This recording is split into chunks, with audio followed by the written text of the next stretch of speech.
You're listening to the Simply Vegan podcast, the show that's all about making veganism easy, fun and accessible. Brought to you by the team at Vegan Food and Living, the UK's best-selling vegan magazine. You can catch us every Tuesday and every Thursday. Well, before we get started on today's episode, don't forget that you can try an issue of Vegan Food and Living magazine for just 99p by visiting veganfoodandliving.com/podcast. You can choose between print and digital plus membership to receive the latest issue to your door or to your device, which includes access to thousands of plant-based recipes at your fingertips. Today, I'm joined by the award-winning author of 6 books, including the best-selling Why We Love Dogs, Eat Pigs and Wear Cows. Dr Melanie Joy is a Harvard-educated psychologist specialising in the psychology of eating animals. Welcome to the podcast, Dr Melanie Joy. It's fantastic to have you here today. How are you? Oh, I'm great. Thank you so much for having me. I'm really glad to be here, and I'm really looking forward to our conversation. Yeah, I think a lot of vegans will have heard of you or the books that you've written. But, you know, for those that haven't heard of you perhaps or don't know so much about your background, do you want to just kind of fill us in on, because you studied psychology at Harvard, didn't you? When did you kind of get into veganism? Was it before that? Was it after that? Yeah, I had, well, I can tell you a little bit about my personal journey. I, like many people, I grew up with a dog who I loved like a family member. And I also grew up eating meat, eggs, and dairy.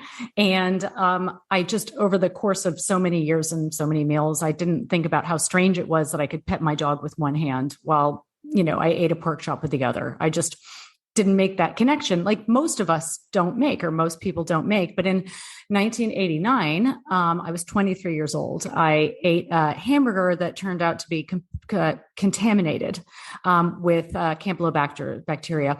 And I wound up hospitalized on intravenous antibiotics. And I was so incredibly sick that I never wanted to eat meat again. Because, you know, like the last thing you ate, you just kind of swear off of.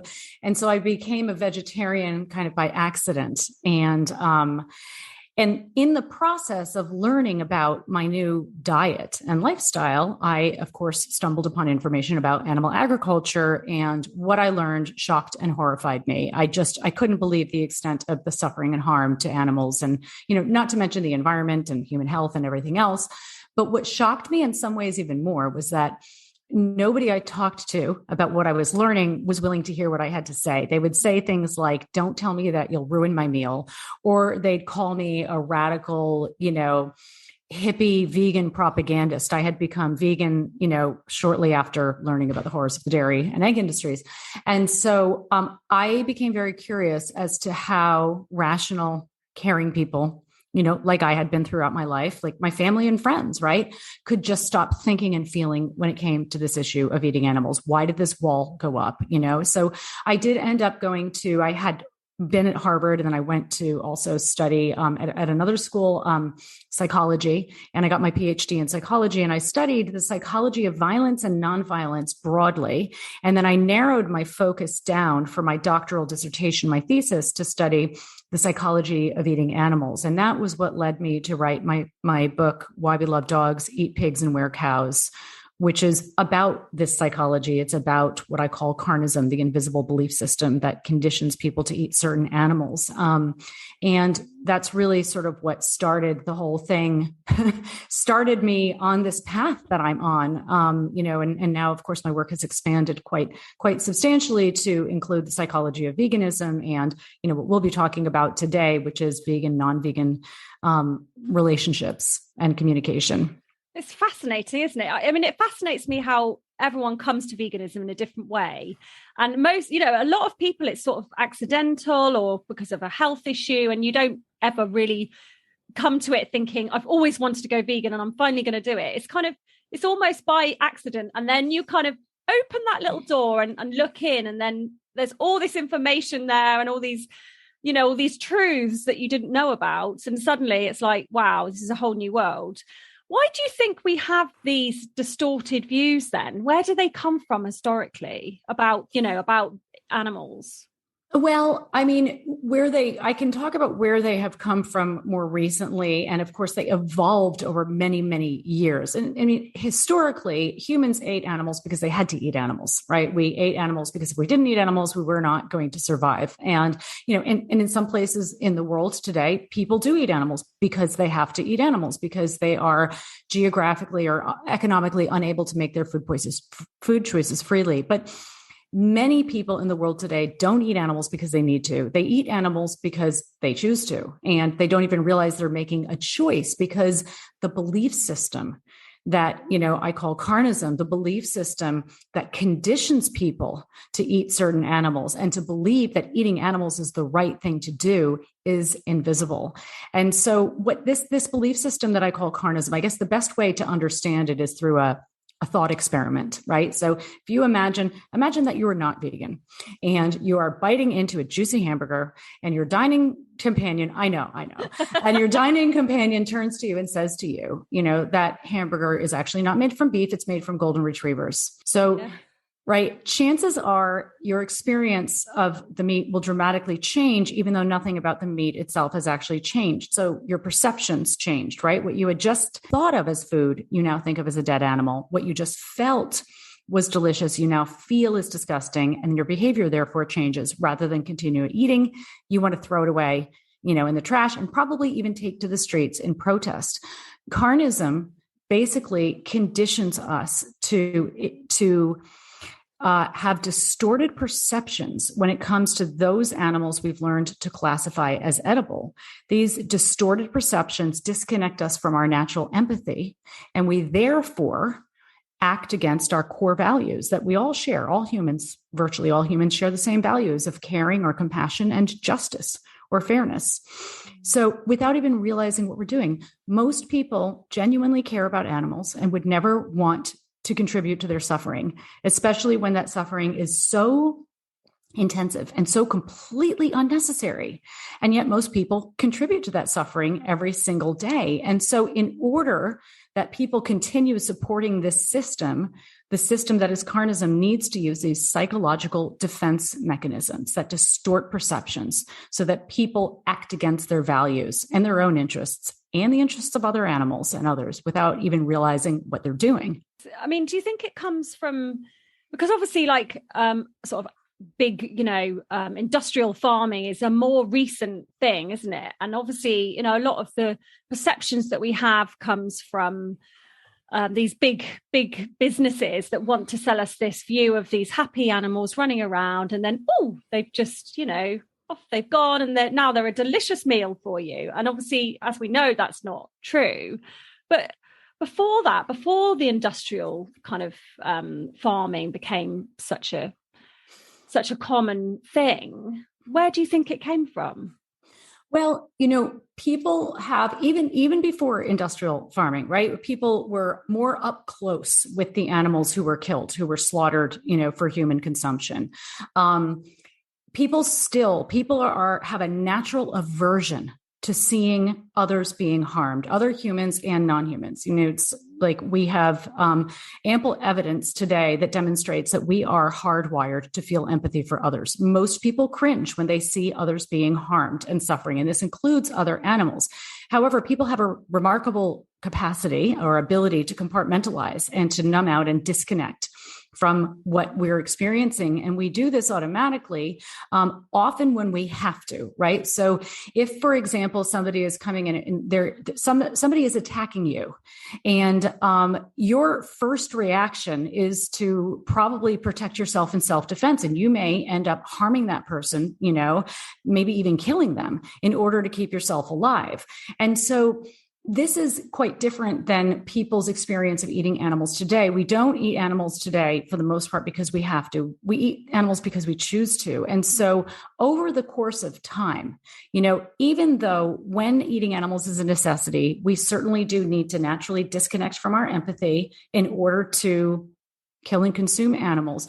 When a behavior goes from a necessity to a choice. When it's no longer a necessity, it becomes a choice. And then it takes on an ethical dimension it didn't have in quite the same way before. And people start to really grapple with this and feel increasingly ethically uncomfortable with this. And so, to your question, like, how to some degree is animal agriculture really perpetuating this? Yes and no. The system itself is self-perpetuating. Carnism is an ism. It's a system of oppression, right? It's structured in the very same way that other oppressive systems are structured. Systems like patriarchy, classism, racism, and so on. I want to be really clear here. I am not comparing the experience of the victims of these systems. The experience of the victims, of each set of victims, will always be unique. But the systems themselves are structured in a very similar way. And most importantly, the mentality that drives the violence is the same mentality that drives us to support harm to other animals, drives us to support harm to other humans. Most people have no idea that they're supporting these systems. They're just doing what they've always done, thinking the way they've always thought. There are, however, certain, institutions like animal agribusiness or animal agriculture that do have a vested interest in making sure that we remain unaware of what's right in front of us and are actively promoting this dysfunctional mentality that causes us to see animals, living beings, as units of production, that causes us to see the flesh of slaughtered animals as food for our consumption. Mm. Yeah, there's a saying, if slaughterhouses had glass walls, then everyone would be vegan, isn't there? So, yeah, Paul McCartney said that. Yeah, very, very true, I think. Why do you think it's hard for vegans and non-vegans to communicate effectively? Because there is this kind of us and them kind of notion, isn't there? And it's not always the case, but I know certainly when I went vegan, I had a lot of resistance and a lot of questions. Some were curious questions, which was great, but others were quite, I don't know, I suppose quite negative and questioning my reasons. So, yeah, why do you think it's so hard? Well, before I answer that directly, let me answer it a little bit indirectly by picking up on what I was talking about with these psychological defense mechanisms that carnism instills in us. So as I had mentioned, because carnism runs counter to core human values, it uses these defense mechanisms that distort our perceptions. Now, carnism is what's called a dominant system. That means it's so widespread that it's basically invisible, woven through the very structure of society. So it shapes norms, laws, beliefs, behaviors, et cetera. So when we study nutrition, for example, we actually study carnistic nutrition, right? People don't even realize that this carnistic bias is woven through society. And carnism is organized around these defenses so that therefore, when we're born into such a widespread system that's invisible as carnism, we inevitably learn to look at the world through the lens of carnism. We internalize this carnistic mentality, this defensive mentality. So basically, carnism causes people to feel defensive against anything or anyone that would help them get out of the carnistic box. So many vegans experience, to your point, many vegans will all they have to do is say, I'm vegan, and they'll be hit with this wall of resistance, or they'll be told by somebody who's never even heard of veganism till that very conversation, all the reasons why veganism is wrong, and, who's basically suddenly become an expert on their lifestyle. I'm sure a lot of listeners can understand this. So carnism keeps itself alive by using two kinds of defense mechanisms. One is primary. These primary defenses exist to validate carnism, to make people believe that eating animals is the right thing to do. So just one example of this is we learn to believe in what I call the 3 N's of justification, that eating animals is normal, natural, and necessary. Another example is that we learn to think of farmed animals as abstractions. So we learn to believe that a pig is a pig and all pigs are the same, that they don't have, individual personalities and characters and lives that matter to them. So these are primary defenses. Secondary defenses exist in order to invalidate veganism. So primary defenses validate carnism. Secondary defenses teach us to believe that not eating animals is the wrong thing to do. And one of the main ways that secondary defenses get expressed or played out is through causing people to believe in negative vegan stereotypes. So, for example, to believe that vegans are a bunch of animal-loving, overly emotional sentimentalists. Now, somebody who's overly emotional by definition isn't rational, and somebody who's not rational isn't worth listening to. This is a form of shoot the messenger. If you shoot the messenger, you don't have to take seriously the implications of their message. And same stereotype was used to discredit feminists who are advocating for the right to vote, for instance. So this psychology of carnism is one of the many reasons why it can be so difficult for vegans to communicate with non-vegans, and why it's really important for vegans to understand this psychology so that they don't get stuck in this battle of justifications and defenses. But what about this? And, to remember that underneath this difference of veganism, carnism is a relationship between people. And that's where our focus really needs to be when we're communicating. So how should we be talking to non-vegans? Should we, I think sometimes you feel so passionate, you want to kind of try and convert people, like especially friends and families. I'm not talking like random people in the street, go vegan. But, like when someone's really, you love your family and your friends, your children, you want them to be as healthy as possible, that you want them to share, in all the knowledge that you've learned. So is that the wrong way to go about it? Well, first of all, I will say, so in my book, Beyond Beliefs, a guide for improving relationships and communication for vegans, vegetarians, and meat eaters, I talk about this. And one of the things that I really emphasize is how important it is for vegans to recognize that sense of urgency they feel. Like you wake up to the atrocity that is carnism, the global atrocity that is carnism, and you can feel incredibly compelled to use like every minute of your day to try to raise awareness to end the suffering and end the bloodshed. And it can traumatize us. And we can talk about that a little bit later. So I want to normalize this feeling, this sense of urgency. It makes sense. It's a sign that your moral compass is working. And at the same time, this sense of urgency, even though it's a natural a normal response and a healthy response, can get in the way of our ability to communicate effectively, because we can suddenly feel like we are responsible for turning everyone around us vegan. And that if we don't do that, we have somehow failed. And it can also make us believe that we can't have healthy connections with people who are not vegan. None of that is actually true. The more invested we are in the outcome of a communication, influencing the other person's attitudes and behaviors, the more we're going to come across as, and in fact, be controlling, to them. So it's really important to not be invested in the outcome and to also recognize that it makes sense to want your friends and family to be vegan. And it's not really family relationships and friendships are not really a forum for advocacy. So one way to think about this is to also appreciate that one of the reasons that it's so hard for vegans to communicate about this issue, one reason is because carnism causes people to be really defensive and have distorted perceptions. Another reason is because when we're awake to this atrocity that is carnism, we feel this sense of urgency and in fact can have become traumatized, and that affects our ability to communicate. And a third reason, probably most important, is because communication is hard for everybody. Vegans are people, and people on this planet typically don't get a single formal lesson in how to communicate and relate effectively, even though we generally have to use or learn complicated geometry that we'll probably never need to use. But the good news is that there's like a lot of information about, and I write about this in my books, how to communicate effectively. So when you are talking to if you're a vegan and you're thinking, oh my God, I really want to communicate with the non-vegans in my family, for instance, first thing to think about is, or to appreciate is that many people in the world today are not ready.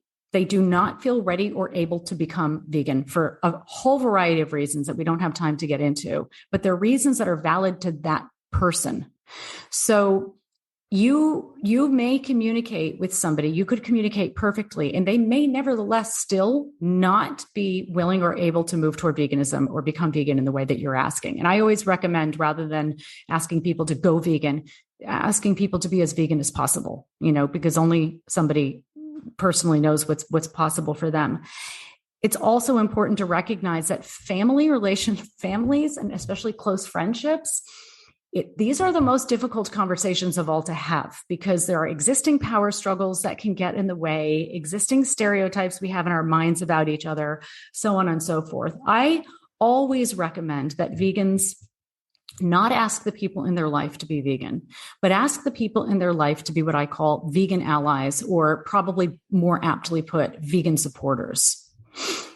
Okay. So how does that work then if people are vegan allies? Well, so it's many people are very resistant to, even beyond taking carnism out of the equation. People in general, adults, do not like being told what to think and how to behave. They're very automatically resistant to this.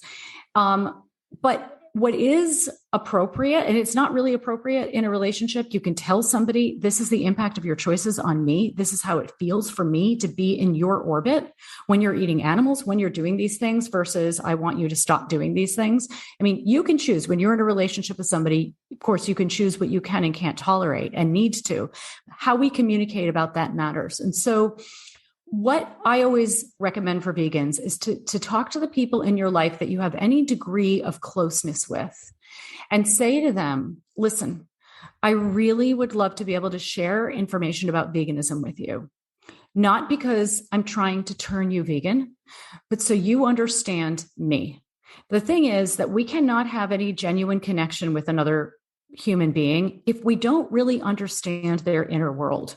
If you're in a relationship with somebody who's really into cars and you could care nothing about cars, you nevertheless need to find a way to learn about cars and be interested enough, or you're never going to really get this person. So you absolutely, as a vegan, have a right to say this, and I think a responsibility to. I need you to understand me, because veganism is really important to me. It's central to my life and it matters so much. So I want you to know why. I want you to know what it's about. And, as you invite somebody to be a vegan ally, or I would say a vegan supporter, you invite them to understand your world, to look at the world through your eyes.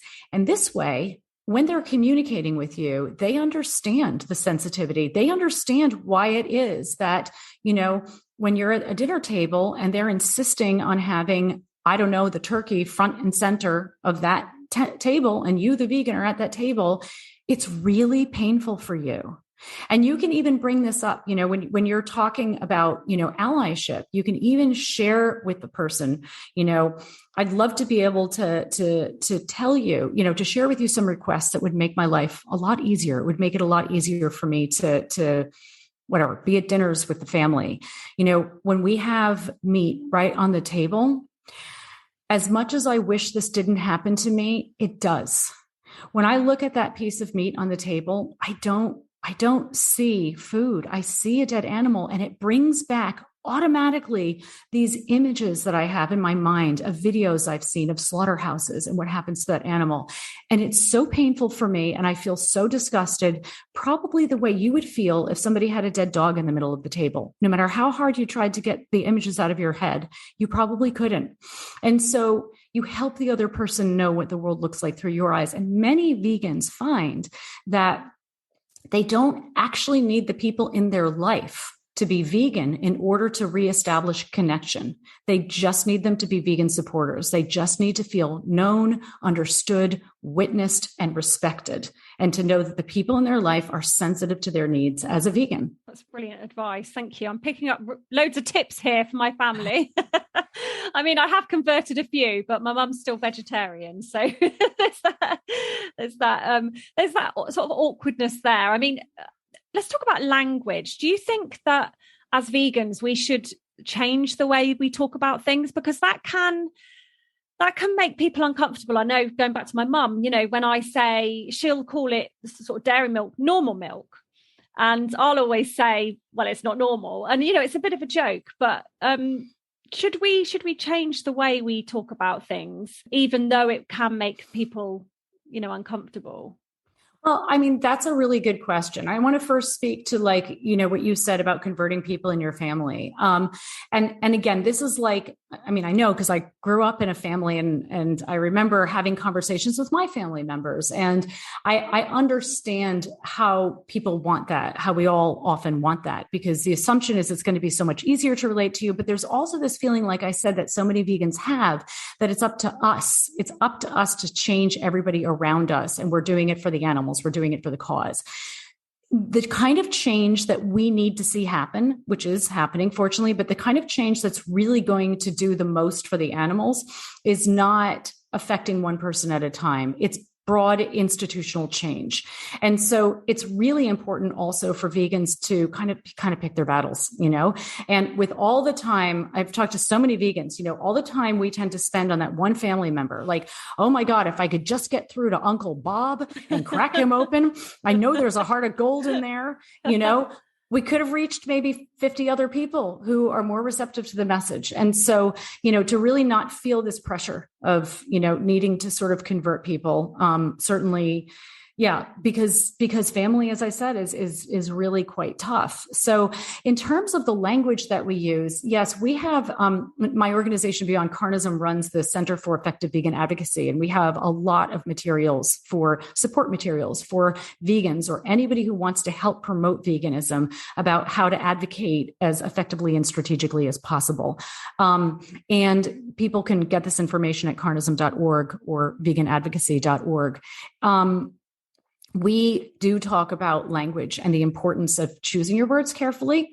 And we want to it's a fine line, right? Because we don't want to collude with carnistic culture and use these euphemisms that mask the reality of what's actually happening.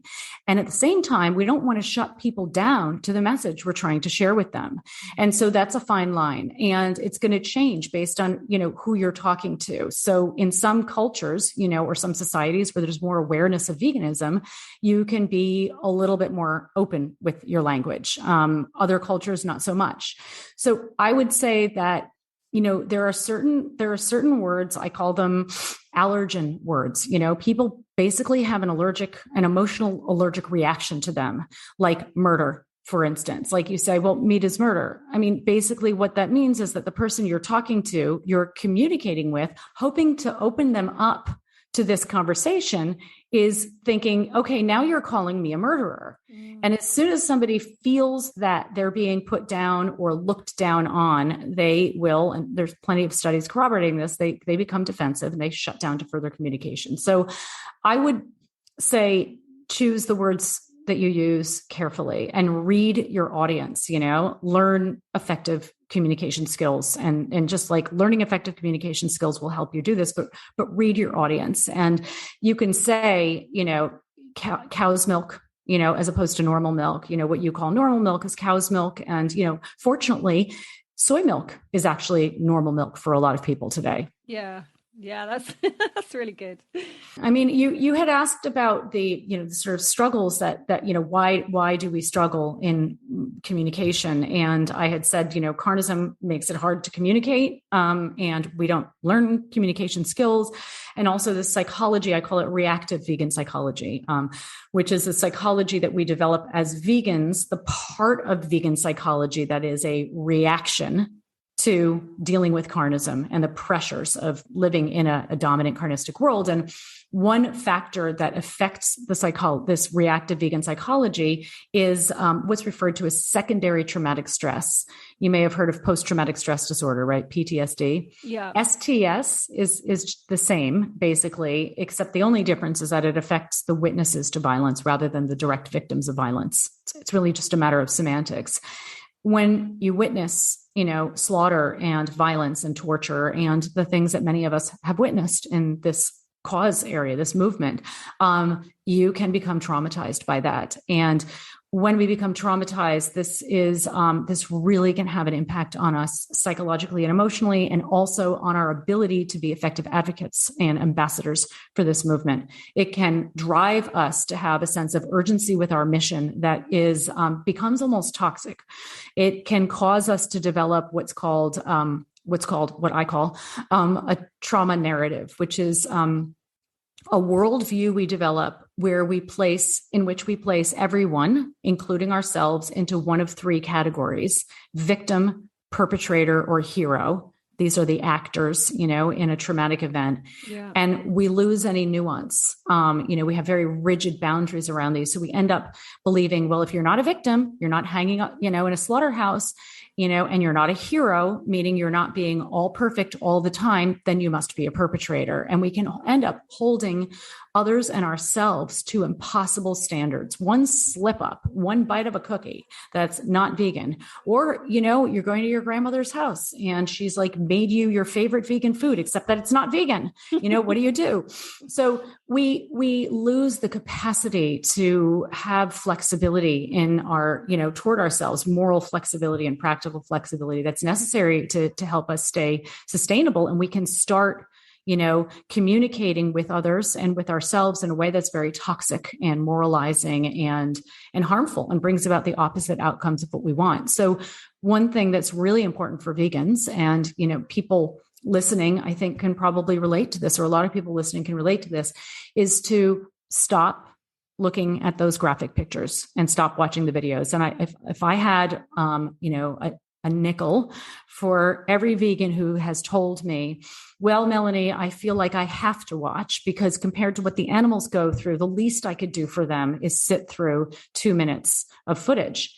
I'm like, you're not helping animals by sitting through that 2 minutes of footage. What you're doing is you're feeding your own trauma. And the more you feed your trauma, the less effective you're going to be at helping those animals no longer have to suffer. So do not take in any more material if you don't absolutely have to. And be very careful when you share this material with others. Give people the option of saying, no, I don't want to see it. Make sure you get their consent, or put a warning on a video you're putting out, but get their consent if you want to show them graphic imagery. And frankly, you don't really need to show a lot of graphic imagery to get people. It just takes a few seconds, to open hearts and minds. And sometimes you don't need anything, but get people's consent first before sharing with them. And this will help reduce the level of traumatization in the movement, which will then increase the effectiveness and the impact that we have.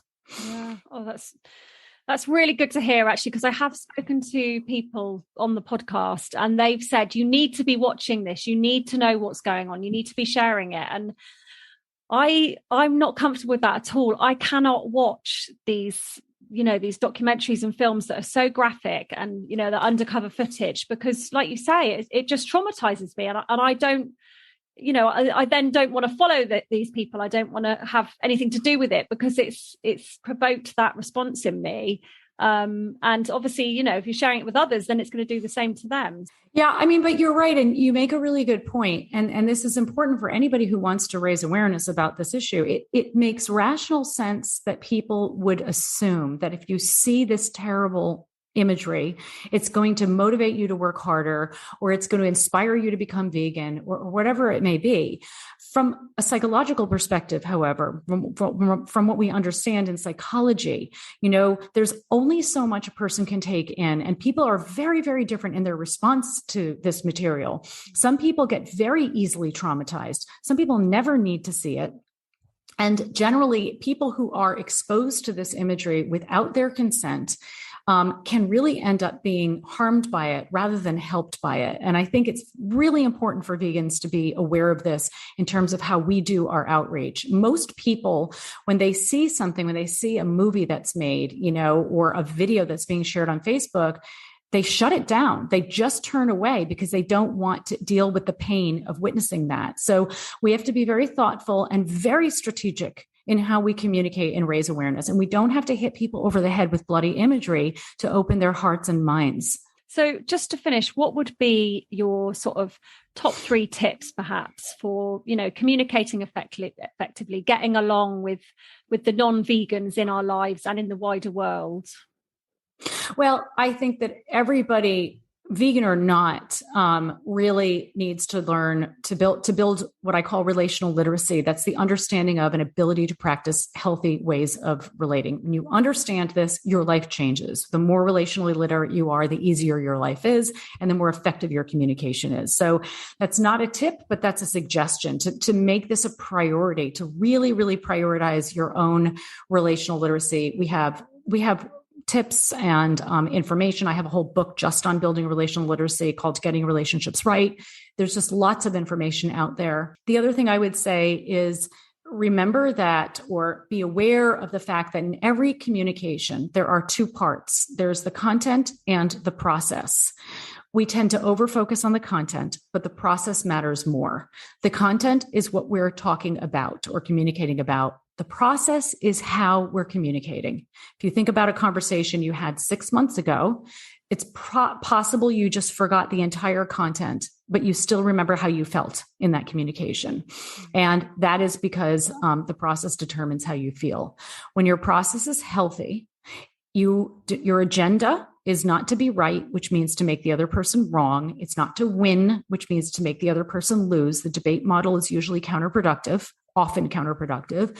Your goal is to understand and be understood. It is mutual understanding. So commit to building a healthy process and learning about this. I mean, there's a lot of information out there. So commit to learning and building your skills. And, it's not rocket science. Anybody who wants to learn and grow in the area of relationships and communication can absolutely do so. So those are really the top two tips that I would share.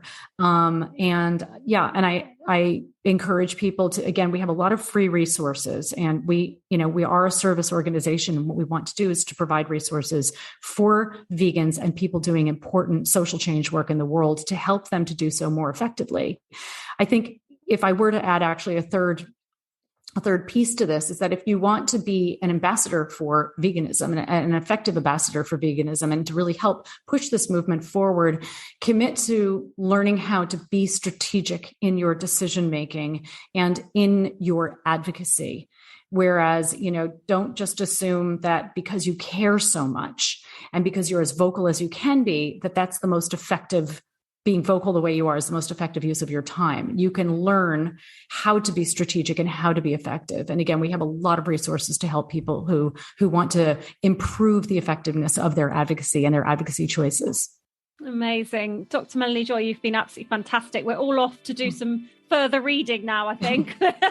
Everyone listening will be heading to your websites. That's carnism.org. Is that right? That's right. Yeah. Thank you so much. Oh, thank you. It's been such a pleasure.